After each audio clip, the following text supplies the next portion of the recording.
भगवद गीता में 5 तत्व के विषय में भगवान वर्णन करते हैं, जो कि चाहे कोई हिंदू हो, मुस्लिम हो, क्रिश्चियन हो, बौद्ध हो, जैन हो, जो भी हो, उसे अपने जीवन में ये 5 तत्व अनुभव करने पड़ते हैं। ये 5 तत्व क्या हैं? कर्म, जो कि हम दिन प्रतिदिन हर क्षण कार्य कर रहे हैं। काल, जो हम सभी के ऊपर हावी है। प्रकृति, जो चारों तरफ हमारी ओर है और हम इस शरीर के अंदर हैं, वो भी प्रकृति का बना हुआ है।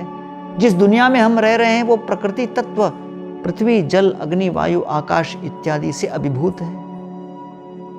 इस शरीर के अंदर चौथा तत्व है जीव, और जीव प्रकृति, काल और कर्म, इन सभी को नियंत्रित कर रही एक ऊंची ऊपर की शक्ति, और उस नियंत्रक को कहते हैं ईश्वर।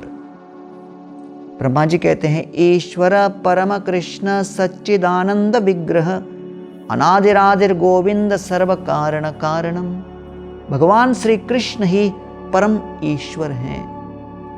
तो इसलिए गीता में ईश्वर, जीव, प्रकृति, काल, कर्म, ये 5 तत्व दिए गए हैं।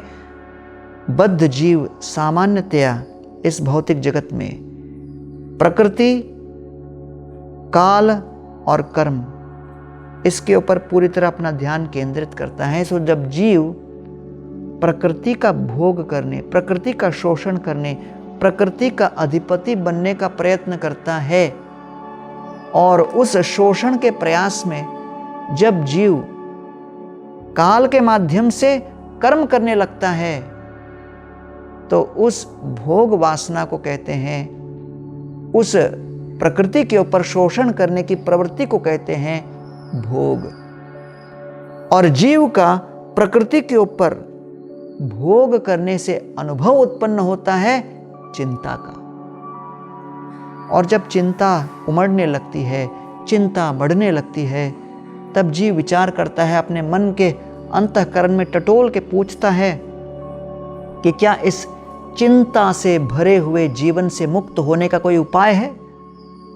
तब फिर जब उसे कोई गीता देता है, गीता में देखता है कि भाई प्रकृति, काल और कर्म को छोड़कर मैं जीव हो सकता है अपने ऊपर की किसी ईश्वरीय शक्ति के साथ संबंध स्थापित कर सकता हूं। और तब जब जीव ईश्वर के साथ संबंध स्थापित करने का प्रयत्न आरंभ करता है, उसे कहते हैं योग।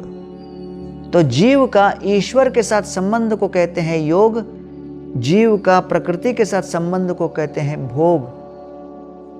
भोग का परिणाम है चिंता, योग का परिणाम है चिंतन।